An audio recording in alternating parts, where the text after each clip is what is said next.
monsieur Younes Filahi, monsieur Mehdi Zouaoui et monsieur Clément Domingo.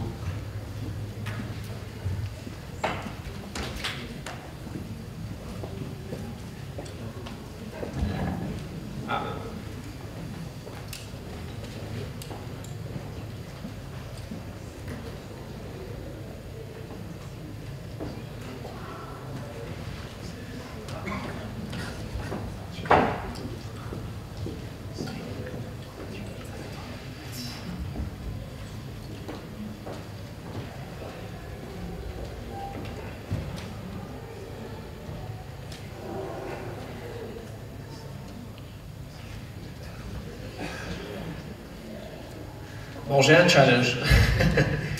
Un challenge de timing. Moi, je pensais naïvement qu'on va profiter de l'annulation de la table ronde en fin de journée, mais en tout cas, on va essayer de profiter au maximum. Nous avons Clément Domingo qui vient d'arriver avec pas mal de déplacements, Nantes, Paris, Casablanca et Casablanca-Rabat. Donc, le pauvre, il vient d'arriver il y a quelques heures. Il n'a pas pu nous rejoindre ce matin. Je vais rentrer dans le vif du sujet et je sais que Clément, tu interviens dans la table ronde qui suit. Bon, on va profiter aussi de ta présence au maximum. On m'a dit qu'il y a beaucoup de descriptions, vous faites beaucoup de choses. Donc Clément qui Non mais sincèrement, on va vraiment se parler vrai, on s'en fout de ça, rentrons dans le vif du sujet. C'est magnifique, ben voilà, donc j'aime bien l'efficacité. Donc Clément, dans le vif du sujet, on va parler. Très bien. Je vais juste présenter rapidement Younes Filahi qui est RSSI de Rafrique. Bon, je vais accélérer. Et Mehdi Zouaoui qui est un expert en cybersécurité. Ça vous va?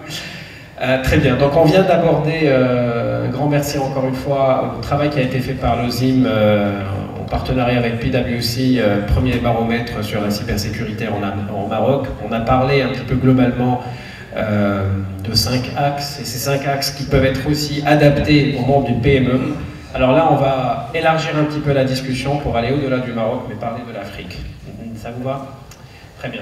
Donc, au niveau africain, bon, il y a beaucoup de choses qui se passent. La cybersécurité, on l'entend partout dans le monde. Peut-être nous, ce qui nous intéresse, c'est un focus sur l'Afrique. Et peut-être la première chose, on va avoir vraiment une démarche autour de ces tables rondes niveau consulting, c'est-à-dire un état de l'art, qu'est-ce qui se passe, comment on peut prévoir, et ensuite, quelle est la vision générale. Donc cette première partie, si on veut vraiment faire un focus sur l'état actuel et l'impact, je vais commencer par toi, Clément. Une vision assez globale, ta perception de l'état actuel de la cybersécurité en Afrique et peut-être quelles sont les principales vulnérabilités auxquelles les PME sont confrontées. Si on se devait dire les choses, l'état est assez catastrophique, mais il y a deux choses. La première, c'est que on a l'impression qu'on ne se fait pas autant attaquer parce qu'on ne parle pas autant des attaques. Par exemple, j'ai fait un constat qui est assez fou. Hein. Ça fait à peu près maintenant, je pense, 3 semaines que je n'ai rien posté sur l'Afrique et pourtant je n'ai rien vu. Et pourtant, il y a eu énormément de cyberattaques. Petit point très spécifique. Actuellement, il y a 3 pays qui sont défoncés en Afrique. Je ne sais pas pourquoi, il faudrait que j'aille un peu regarder. Il y a l'Égypte, il y a l'Afrique du Sud et il y a un petit consortium qui se trouve au niveau de l'Afrique de l'Ouest, à savoir pourquoi eux se font attaquer. Et quand on parle après un peu de l'état de la cybersécurité, de l'état un peu des cyberattaques ici sur le continent en Afrique, déjà je voudrais peut-être commencer en disant que lorsqu'on parle un peu de cybersécurité en Afrique, pour moi c'est un total non-sens. C'est comme si tu parlais un peu de la cybersécurité en Europe. L'état de la cybersécurité ici même au Maghreb n'a rien à voir avec l'état de la cybersécurité des infrastructures au niveau de l'Afrique de l'Ouest, n'a encore totalement rien à voir au niveau vraiment de l'Afrique australe et encore plus au niveau de l'Afrique de l'Est. Donc je pense qu'il faut faire aussi un peu ce distinguo-là quand on commence à se poser les bonnes questions, quand on commence à discuter de vraies choses. Ça c'est une première. La seconde ensuite, c'est que en fonction que l'on soit une PME, en fonction que l'on soit un ministère, en fonction que l'on soit un gouvernement, voire même une grosse entreprise, on va se faire attaquer, mais pas du tout de la même manière. Après, je pourrais un peu revenir sur des campagnes assez spécifiques sur lesquelles j'ai pu travailler, sur des threat actors aussi qu'on a décelés, typiquement un peu sur tout le côté infrastructure financière, où là, sur ces 3 dernières années, il y a eu une vraie campagne, je dirais pas qui, mais un acteur semi-étatique derrière, qui s'est mis à défoncer les banques. Très bien.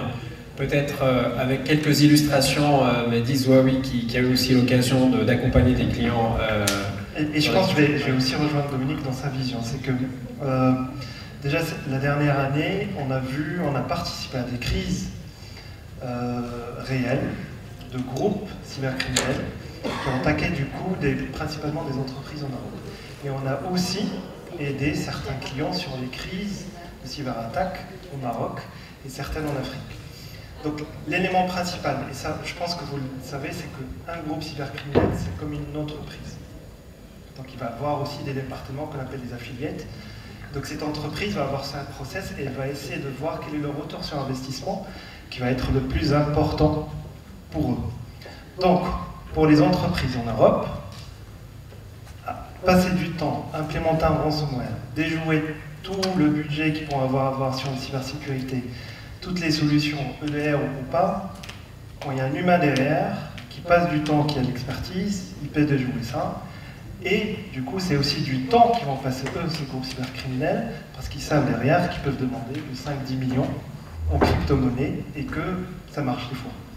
Par contre, si vous demandez les mêmes sommes à des PME en Afrique, ils ne font même pas ça en chiffre d'affaires sur 10 ans. Donc ce qu'on a vu, et justement ça c'est à peu près, juste cette année on a dû intervenir sur 10 clients, principalement au Maroc, c'est qu'on est plutôt sur des attaques classiques, de type fraude au président, mais assez avancées, du spearphishing. Donc des exemples comme des entreprises qui vont acheter un domaine et qui vont utiliser la solution de messagerie qui est fournie avec le domaine. Et cette solution, elle est totalement vulnérable. Très bien.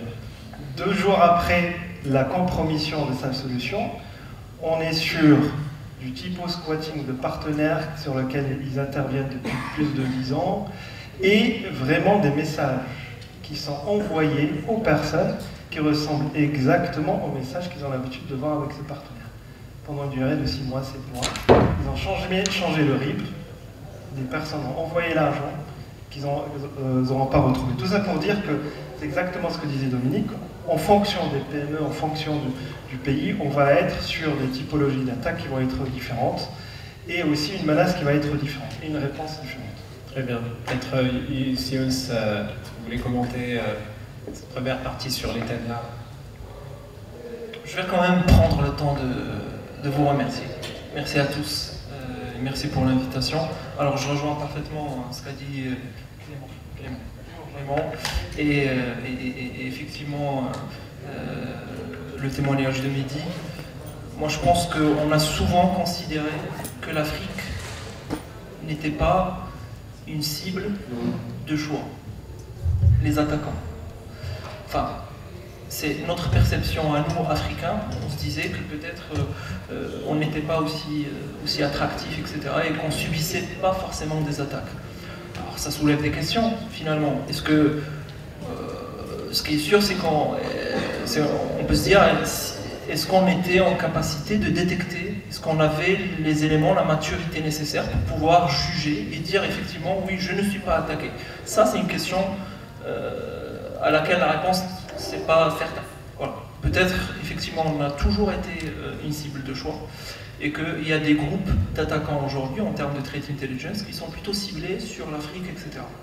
Alors, là où je rejoins finalement Clément, c'est quand il disait, effectivement, la cybersécurité est peut-être la même, c'est peut-être un peu, il y a des éléments de contexte à mettre en œuvre, mais finalement, les techniques de base et les fondamentaux et le dogme cybernétique, il est toujours le même. En revanche,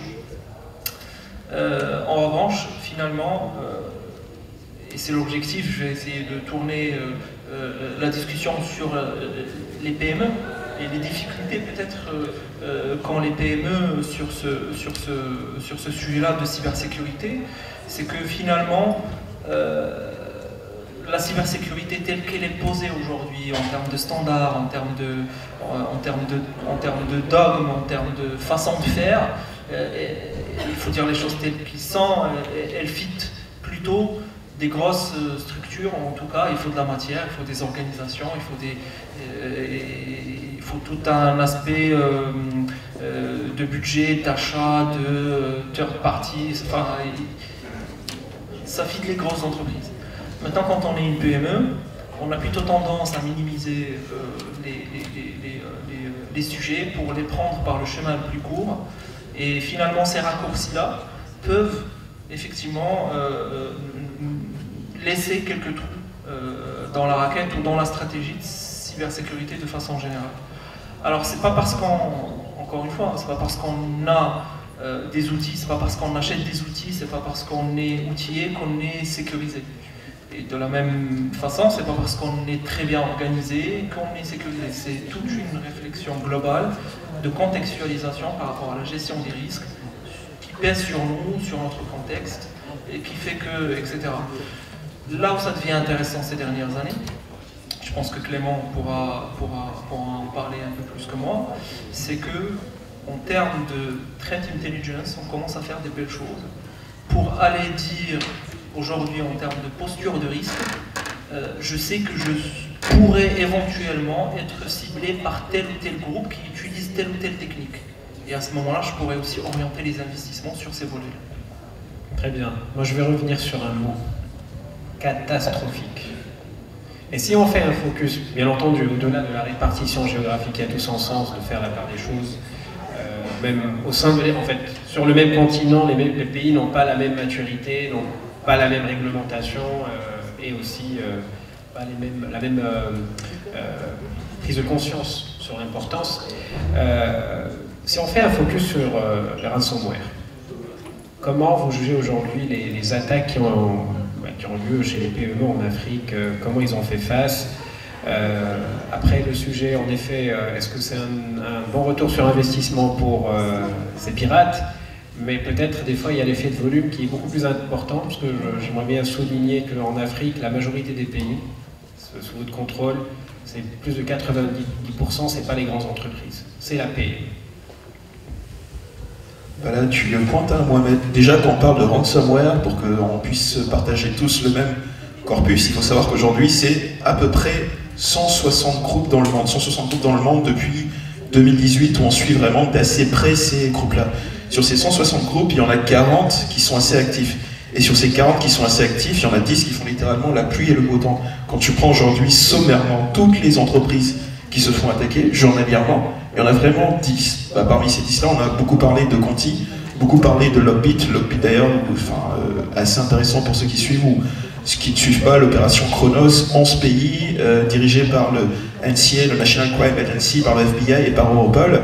Ce qui est fou derrière, c'est que derrière, il y a quand même eu un énorme coup d'annonce et fait, ça a beaucoup parlé. Quand même, moins de 5 jours après, Lockbit est revenu sur ses pieds. Donc ça montre quand même que même eux qui attaquent énormément d'entreprises, 2600 depuis 2019, ont quand même des processus de récupération qui sont meilleurs que beaucoup d'entreprises. Qu'on se dise les choses, ça c'est un premier point. Un second point sur un peu ça, c'est là où je vais un peu venir nuancer Mehdi. D'ailleurs, on peut faire un peu ici le test. Hein.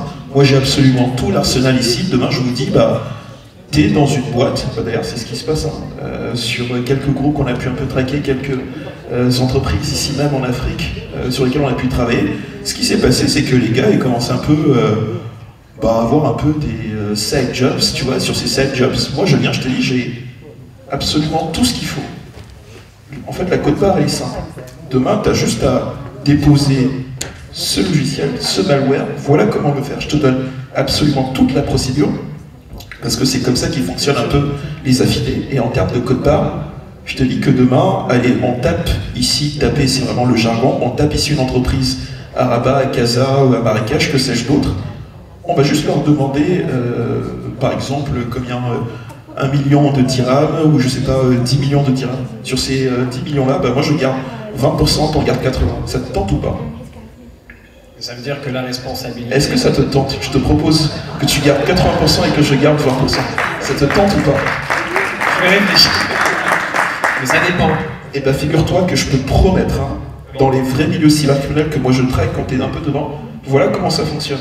Et des gars qui à la base ne sont pas du tout vraiment des cybercriminels, se laissent tenter comme ça. Et voilà comment t'as les administrateurs système de boîtes de nos différentes capitales qui se laissent tenter et commencent petit à petit à être recrutés. D'accord, c'est-à-dire que la tête pensante a le savoir-faire, mais après au niveau de l'exécution, c'est aussi pour C'est ce qu'il faut décaler la responsabilité. exactement comprendre au niveau des groupes de ransomware. Je vais terminer. Si moi demain je devais monter mon groupe de ransomware ici en Afrique, ne me faites pas dire ce que je vais dire, même si ça me tente, même si ça me tente pas, mais je suis très très très joueur. Voilà comment ça se fait. J'ai aujourd'hui énormément de connaissances, pas mal d'outils, que je vais venir un peu packager. Puis après je vais aller soit à Bali, soit aux Philippines, ou soit des pays où la coopération, d'ailleurs il faudrait un peu qu'on parle un peu coopération, elle est quasi inexistante. Je me fous, je me mets là-bas, mais après pour prospérer, pour que mon groupe soit hyper connu, qu'on en parle, mais que moi aussi je puisse un peu gagner de la thune, voilà comment je vais commencer à recruter des personnes localement ici en Afrique, parce que je connais un peu l'état aujourd'hui de nos maturités, et voilà comment aujourd'hui les groupes de ransomware fonctionnent. Bon, je pense que même si on fait un sondage au niveau de la salle, peut-être, je ne sais pas si vous êtes tous familiarisés avec ce modèle opérationnel de cette, je vais l'appeler la mafia cybersec, pour changer un peu le terme, mais justement, on parlait même de la notion de subvention, parce que là aujourd'hui, c'est encore, on revient sur le sujet qui sont les PME, il y a la notion de soutien. Est-ce qu'aujourd'hui, on a suffisamment de ressources, de soutien gouvernementaux, initiatives même qui sont régionales, qui sont disponibles pour aider les PME à faire face à ce genre d'attaque? Je vais encore être très tranché, comme on en a l'habitude, mais bon ça, tout le monde commence à être rompu à l'exercice. Non, pour deux choses. La première, c'est que, tu disais tellement bien tout à l'heure, Younes, quand tu es un patron d'entreprise de PME, toi, tes premiers objectifs, c'est de savoir comment tu vas signer des contrats. La seconde, comment tu vas payer tes entreprises, tes salariés autant pour moi. Et quand un gars vient te voir un peu d'une, je sais pas, cabinet ou autre chose, te dire, bah, vas-y, tu vas devoir investir. Pourquoi tu veux que j'investisse? Moi, mon business, il fonctionne, hein. Laisse-moi tranquille. Et donc, tant qu'ils ne prendront pas conscience de ça, jamais on avancera. Ça, c'est le premier. Mais le deuxième aussi, pourquoi ils ne prennent pas conscience de ça? Toujours le cadre législatif. En Afrique, on a un truc qui s'appelle la Convention de Malabo. Depuis 2014, ce texte-là, Guinée équatoriale, Malabo, novembre 2014, 9 ans après, sur les 55 qu'on est ici un peu sur le continent, seulement une quinzaine, je dis bien une quinzaine, ont ratifié ça, et sur ces 15 qui l'ont ratifié, à peu près aujourd'hui 8 qui l'ont signé. Et sur ces 8 qui l'ont signé, encore énormément de choses à mettre en place. Et tant qu'il n'y aura pas vraiment je dirais pas peut-être un moyen coercitif qui vienne des États qui eux-mêmes en fait le déclinent, bah, ce sera un Far West au niveau vraiment des PME, et on va continuer à perdre de la ressource, à perdre de l'argent, parce que c'est eux qui font notre tissu économique. Justement, peut-être pour enchaîner sur le même commentaire, Younes, par rapport à cette convention, est-ce que il y a des choses sur lesquelles vous vous appuyez? Bon, je rappelle, Younes, il est RSSI de Rafrique, donc c'est pas la PME, parce que vous avez quand même RMA et vous avez BOA. Mais bon, en tout cas, je parle aussi par rapport à votre vécu et votre parcours. Moi, je pense que la question elle pourrait être aussi abordée différemment en disant que ça fait 10 ans, en disant qu'on est 53, 57 pays africains, 55 pays africains, et sur les 55, il n'y en a que 10 qui l'ont signé, 14 ils ont dit, enfin le reste ils l'ont ratifié. C'est peut-être pas... D'ailleurs, excusez-moi, il y a une raison particulière pourquoi les autres pays n'ont pas adhéré? Politique, je dirais. Je dirais que c'est plutôt des choses qui sont politiques. Enfin, peu importe. C'est que à un moment donné, ça ne convient pas. Le modèle ne convient pas. Pourquoi viser en fait absolument quelque chose qui soit global pour l'Afrique? Forcément. Enfin, c'est-à-dire qu'on pourrait aussi imaginer d'autres modèles. Il y a peut-être d'autres modèles. Des modèles bilatéraux de synergie, peut-être 3, 4, 5 pays qui sont peut-être justement partagent les mêmes menaces ou les mêmes etc. C'est-à-dire qu'il y a cette réflexion parce que sinon ça sera tout ou rien. D'accord? Sinon ça sera tout ou rien. Donc, il vaut mieux peut-être penser à d'autres modèles. Et je pense que voilà, il faut se poser aussi la question que s'il n'a pas été signé, c'est qu'il ne convenait pas dans les exigences qu'elle apporte, etc., et que peut-être après 10 ans, de toutes les manières, il faudrait la revoir parce que elle n'est plus du tout d'actualité. Les outils, les techniques, les menaces, les risques, tout a évolué et qu'il est d'office caduque et qu'il faudra juste la repenser. Et si on revient justement, ma question est pour toi, vas-y. Si on parle de soutien et si on met ça de côté, on va parler du cas concret. Moi, je suis une PME africaine, n'importe le pays. En Afrique, je prends une bonne attaque, je ne sais pas quoi faire.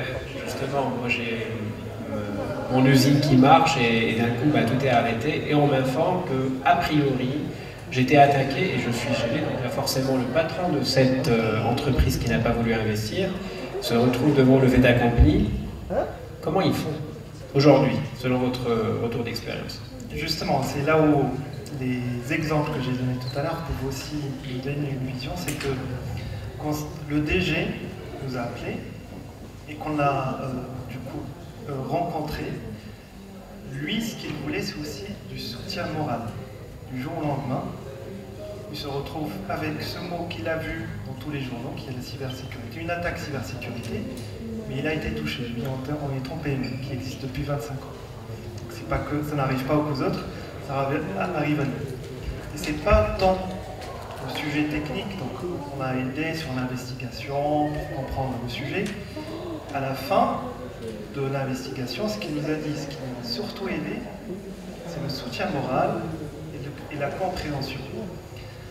Donc ça, il faut aussi le prendre en compte dans l'aide qu'on peut apporter. Et si on veut rendre un peu plus concret, ce que j'ai vu par exemple en France, c'est qu'on a des PME ou éventuellement des services publics, lorsqu'ils se font attaquer, font appel à l'ANSSI, qui eux vont faire appel à d'autres partenaires qui ont eux l'expertise technique, qui peut être très chère pour les PME, mais avec l'aide justement de l'État, on arrive à faire cette évaluation technique, plus apporter éventuellement des éléments qui peuvent être utilisés par tout le monde. Donc, des éléments de sensibilisation. Donc à la fin du coup de cette investigation, on est allé voir les personnes qui ont été victimes de spearphishing, tout le personnel, de la sensibilisation pour tout le monde, des actions qui peuvent être simples et qui peuvent notamment sauver ces typologies d'entreprises. D'accord, et si on extrapole côté africain, comment c'est Justement, la PME? C'est que le soutien moral. Non, c'est là où avoir un gouvernement qui a la capacité d'avoir des partenaires qui ont cette expertise sécurité et que les PME puissent contacter l'organisation gouvernementale lorsqu'elle se fait attaquer et demander de l'aide. Donc avoir au niveau du gouvernement cette capacité de fournir de l'aide à ces PME lorsqu'elles se font attaquer et de manière préventive, leur fournir des guides qui soient simples. Le guide d'hygiène de l'ANSSI, par exemple, c'est quelque chose, peut-être pour l'ensemble des PME en Afrique peut être aussi technique, mais qui peut être un premier pas pour implémenter des choses qui ont même matière préventive, la sensibilisation, le cybermois qui est fait chaque année par l'ANSSI, c'est des choses sur lesquelles on peut capitaliser, qu'un gouvernement peut créer avec la loi locale, qui peut être utilisée au moins pour la partie préventive sensibilisation à niveau process, pas avec des taux d'investissement. C'est une réunion de 10 minutes, 30 minutes, on regroupe tout le monde regarde ça, il est sensibilisé, on réduit le risque. Et avoir aussi cette capacité technique, lorsque les PME se font attaquer, d'apporter là des partenaires qui ont l'expertise pour pouvoir le faire. Très bien. Il reste très carré, Bédi. Tu sais quoi, je vais prendre un peu, prendre ton relais, parce que tant qu'on se dira pas les choses, enfin vraiment les choses on est vraiment très lisses, c'est bien un moment, mais les gens ils n'écoutent pas. Ici en Afrique, comment ça se passe? Tu te fais attaquer, t'as le directeur, le DG, vraiment celui équipé. Non, je viens, puis après t'as un peu le DSI, RSSI, et lui, il fait mine, il s'est rien passé, circuler, il n'y a rien à voir. Pire encore, il contacte 2, 3, 4 boîtes, il essaie un peu de voir comment ils peuvent eux-mêmes récupérer les données. Sauf que pendant ce temps-là, ils perdent de l'argent, pendant ce temps-là, il y a toujours les gars qui sont là. Pire encore, ils essaient parfois un peu de trouver très rapidement un moyen de repartir, mais vu qu'ils repartent assez rapidement, qu'il n'y a pas eu cette investigation technique qui est faite, qu'on parle vraiment là, vraiment sur le côté DIFIR pour entrer un peu plus dans la technique, derrière ils repartent et tu as les mêmes vulnes qui sont là, les mêmes vulnérabilités. Ce qui fait que les attaquants ou d'autres groupes d'attaquants reviennent quelques semaines après, quelques mois après et défoncent encore l'entreprise. Ça c'est une chose. Autre chose aussi, en fait qu'on se dise un peu ici les choses sur le PME. Quand tu es aussi une PME et que tu n'as jamais vécu de cyberattaque, la première fois que tu te prends un peu une cyberattaque, mais tu es totalement sonné. Donc en effet, si tu n'as pas les bonnes personnes qui peuvent vraiment t'accompagner, vraiment aussi te conseiller. Et ça, c'est tellement important. Il n'y a pas que le côté technique. Si tu n'as pas des personnes qui sont externes, qui peuvent garder la tête froide et te dire, bah ça on le fait, on le fait, on le fait. Jamais, jamais tu pourras ressortir la tête de l'eau. Et on ne parle pas aussi assez souvent un peu des exercices de gestion de crise qui permettent de te mettre en situation, qui permettent un tout petit peu de t'entraîner pour que le jour où ça survient, où ça arrive, tu as ces réflexes-là, tu as un peu si des réflexes, si je devais un peu m'exprimer ainsi pour savoir rapidement que faire, quoi faire, qui appeler, qui ne pas appeler, qu'est-ce que un peu tu vas un peu avoir, moi ce que j'appelle un peu dans ta trousse de secours cyber, qu'est-ce que tu mets dedans? Et il y a des solutions pour ça ou c'est cas par cas? Moi je pense que la solution, quand aujourd'hui, et ça va vraiment être mon dernier mot, tant qu'on ne se fera pas, je dis bien défoncer vraiment méchamment, là on va vraiment être vraiment dans cet entre-soi là-dessus. Hein. Et moi je reste totalement convaincu que pourquoi chez nous là-bas en Europe, en Amérique du Nord et encore dans d'autres parties ça bouge, c'est parce qu'il y a eu des cyberattaques massives où à un moment donné, le citoyen s'est retrouvé au cœur de ça, ça a commencé à gueuler et que petit à petit cette prise de conscience-là a été opérée. Tant que chez nous ici sur le continent africain, on n'aura jamais ce type de choses-là, jamais on avancera. Et pour moi, ça va passer, et ça je le redoute, hein, dans les prochaines semaines, ici en Afrique, on est vraiment les champions. D'ailleurs, on peut s'en targuer, hein, les champions vraiment de la fintech. Et je reste convaincu que le jour où on va avoir une cyberattaque massive ou ciblée, qu'on commence un peu à, totalement dévaliser nos comptes, que ce soit qu'on a du M-Pesa, que ce soit un peu du Orange Money là-dessus, et que le citoyen, tu sais, un peu ce père de famille, cette mère de famille, qui à peine vraiment à joindre les deux bouts, n'a plus rien dans son porte-monnaie, peut-être que ce jour-là, on prendra un peu conscience de ça. Justement, ce qu'on disait juste avant, au niveau du baromètre qui était présenté, plusieurs sociétés qui se font attaquer, ils ont honte de le dire. Donc le problème, c'est qu'au lieu qu'ils se révoltent, ou comme tu disais, ils vont rester dans leur coin, pleurer, dans le meilleur des cas, sauver un petit peu leur entreprise, mais il n'y a pas une consolidation de l'information. Tu viens d'évoquer le fait que depuis quelques semaines, il n'y a pas beaucoup de communication que tu as faite sur la région, et pourtant il y a énormément de cas. Est-ce que ça reconfirme un petit peu la mentalité en Afrique, que par un manque de communication sur ce qui arrive, ça permet même aux hackers de continuer un petit peu leur travail et récolter l'argent de cette façon? Je vais commencer, puis je vais laisser ensuite la parole à Younes et à Mehdi. Ça confirme surtout parce que moi, ce qui me dérange aujourd'hui, c'est qu'on a vraiment deux problèmes. On ne parle pas assez de ce qui se passe un peu ici sur l'internet, sur le cyberespace africain. On prend tous les rapports, hein. D'ailleurs je vous mets un peu ici au défi de me sortir un rapport, tous les rapports qui sont présentés, d'ailleurs je ne citerai pas ces éditeurs-là que tout le monde a en tête, tous ces rapports-là qui parlent un peu de cybersécurité de l'État. Quand il s'agit de l'Afrique, on va seulement avoir 0,2%. Mais ça ne représente absolument pas un peu ici, un peu l'état de nos économies, l'état un peu de nos infrastructures et surtout ce qui se passe. Et comment veux-tu que l'on puisse investir? Comment veux-tu que l'on puisse dire on va faire ça, ça ou ça, ou même aussi qu'on va se réorienter si on n'a pas de données exactes?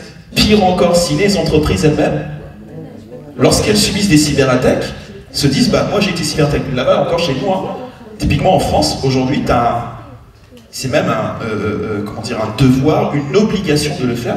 Quand tu te fais attaquer, tu as 72 heures, que tu le veuilles ou pas, pour le déclarer un peu à la CNIL. Pourquoi on ne le fait pas ici? C'est justement la réflexion qui a été juste dans la table ronde de précédemment. Et qu'on se dise vraiment les choses. Soit on continue comme ça vraiment à parler, ou soit on agit vraiment. Mais si on n'agit pas, c'est vraiment d'ici là 2030 qu'il faudra vraiment réagir, hein, et pas après quoi. Moi, je vais être aussi cru que toi. Vas-y, parce qu'en fait, on est vraiment entre soi sur les tableaux. Qu'on se dise les choses. Je pense qu'il y a un aspect culturel qui est extrêmement important, c'est la culture de l'ego. Et donc, c'est ce qui reflète aussi que les entreprises n'ont pas envie, justement, de démontrer qu'ils sont faillibles et ils ont subi ça. Peut-être un dernier point, justement, avant de donner la main à Faisal pour enchaîner. Alors, on sait pertinemment que c'est un peu compliqué pour la PME africaine, mais il y a aussi une évolution technologique aujourd'hui. Hein. Peut-être je fais un raccourci. On a beaucoup parlé de l'intelligence artificielle. Il y a beaucoup de choses qui sont devenues vulgarisées, simplifiées. On n'a pas besoin d'être un administrateur système pour faire des manipulations. Heureusement, un XGPT, pour ne pas faire de la publicité, il y a des fonctionnels, purs fonctionnels, qui arrivent des fois à trouver même des solutions. Est-ce que ça, c'est un atout en soi qui va peut-être permettre à la PME africaine de contourner justement le manque de ce genre d'initiative, de soutien quand il le faut? Peut-être Younes, tu veux commenter ce point? On a un truc dans la cybersécurité qui s'appelle l'évaluation de l'exploitabilité, ou le niveau ou la facilité d'exploitation. Effectivement, ça, de plus en plus aujourd'hui, la facilité d'exploitation des exploits ou des vulnérabilités devient de plus en plus très facile pour les attaquants d'exécuter des attaques, parce qu'effectivement ils sont supportés par toute cette masse de connaissances, les scripts qui disent, etc. Enfin, des how-to, ils sont disponibles partout pour faire les choses. Donc, a fortiori avec l'apparition de ce nouveau invité depuis quelques années maintenant, qui est l'intelligence artificielle et dans sa version générative, on a vu faire beaucoup d'automatisation, on a vu faire beaucoup de choses très propres. Aujourd'hui, le phishing qui est fait avant l'IA, bon, il y a toujours la petite faute d'orthographe qui se balade un peu, une typo quelque part. Là maintenant, avec l'IA, c'est propre, c'est carré, c'est cadré, c'est bien écrit, il n'y a pas de problème. Sur la fraude au président, tout à l'heure, il en a parlé, Mehdi, je le rejoins effectivement. Aujourd'hui, avec l'intelligence artificielle, synthétiser une voix, etc., sur la base d'input qu'on va donner sur un personnage, dans les 5 secondes, tu as ton personnage avec la voix qu'il faut, etc. Donc effectivement, ça amène des préoccupations, mais attention, encore une fois, ça amène aussi des opportunités pour nous, professionnels de la cybersécurité, de dire, bah tiens, on doit jouer avec les mêmes armes, et bah, il faut aussi qu'on puisse intégrer l'intelligence artificielle dans nos processus de défense, dans nos outils, etc. Ce qui est le cas aujourd'hui, mais il faut le faire davantage, et même avec un pas d'avance sur les attaquants. Je finis juste en disant que, regardez, on est en 2024, et on parle de ransomware, on essaye d'évangéliser, etc. On essaye de sensibiliser. Le premier ransomware, il date de 1989. Absolument. Donc toute évolution. Voilà, ils ont eu le temps. Alors, juste pour la petite histoire, pour ceux qui ne le savent pas, hein, mais en 1989, quand j'ai dû avoir, je sais pas moi, 4 ans, 5 ans à l'époque, et effectivement, il y a des boîtes qui se sont fait attaquer par un ransomware qui fait exactement le même boulot qu'aujourd'hui, c'est-à-dire qu'il lock les fichiers, donc il va les verrouiller. Avec les systèmes de chiffrement qu'il y avait à l'époque. D'ailleurs, il était distribué sur disquette, juste pour vous dire un petit peu comment ça a été distribué. Et finalement, par la même occasion, il y a un message qui apparaît en disant il faut que vous payiez une somme d'argent. Moi, je me suis procuré une capture d'écran de ça, et on parlait de 189 $. Alors c'est payé comment? Puisqu'il n'y avait pas, aujourd'hui on paye en crypto-monnaie, etc. Ben, c'est payé sur les PO Box anonymes au Panama. Donc ils donnaient le numéro d'une PO Box et il fallait envoyer 189 $ sur un paradis fiscal de Panama dans une PO Box. Le modèle a tellement évolué, aujourd'hui le ransomware as a service, il en a parlé tout à l'heure, Clément, avec les 160 groupes spécialisés, plus ou moins actifs, tel qu'il l'a bien expliqué. Donc ils ont fait du chemin. Maintenant, l'intégration de l'intelligence artificielle, je pense que... Voilà. Non, mais justement, est-ce que vous avez des cas concrets de PME qui ont réussi à s'en sortir parce qu'aujourd'hui, ils ont l'outil comme un GPT ou l'IA au sens large? Peut-être Mehdi et peut-être Clément après. Et ça serait, je vous promets que c'est ma dernière question avant de donner la main à la suite. Ma vision personnelle est que je ne pense pas qu'on est encore à ce niveau-là, parce que ce que peut apporter un GPT, c'est qu'on pose la question quelles sont les priorités que je dois aborder en termes de cybersécurité. Ça va donner une réponse assez générique. Peut-être quels sont les principaux éléments de certaines politiques qu'ils peuvent implémenter, mais ça aussi, c'est de la documentation qu'on peut retrouver chez des spécialistes. Donc ça peut apporter éventuellement des réponses à des questions, Mais ma vision actuelle, c'est que pour les PME, là on parle justement du modèle intelligence artificielle sur la partie de ChatGPT. Il y a bien entendu ce modèle dans des solutions comme l'EDR, mais ça c'est des choses qui peuvent être très coûteuses pour les PME. Mais je pense qu'actuellement, on n'est pas encore à un niveau où les PME peuvent utiliser l'intelligence artificielle pour combler ce manque d'investissement et de compétences sur ce sujet, à part créer de la sensibilisation. Et ça aussi, c'est des choses que je pense peuvent être retrouvées de manière plus contextualisée sur d'autres plateformes.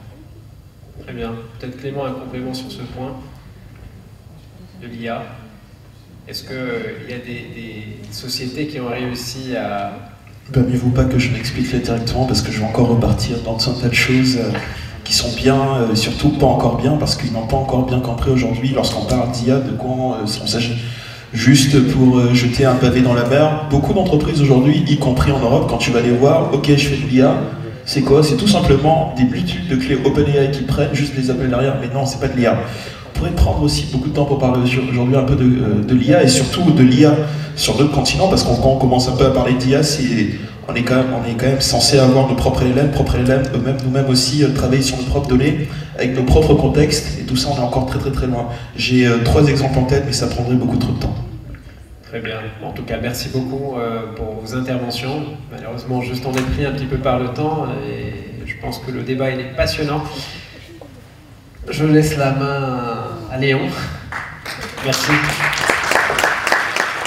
Merci. Monsieur Sachs, ne partez pas, parce que la séance d'après c'est pour vous. Monsieur Mehdi Razouzi. Alors, nous explorons maintenant un sujet d'une importance capitale dans le contexte technologique actuel, Big Data, Cloud et confidentialité des données. Comment concilier l'innovation et la protection des données dans un secteur industriel? Pour débattre de cette problématique, nous avons le plaisir d'accueillir Madame Insata Rico, PDG d'Insata Consulting et fondatrice de Black Institute.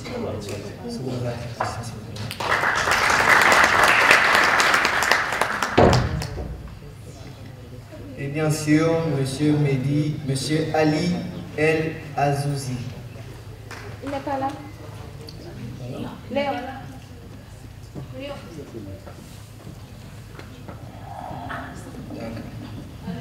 Ok. Cette session sera modérée par M. Faisal et Saïfi, qui va modérer également sur la thématique suivante concernant l'e-santé et la protection des données. Je vous remercie.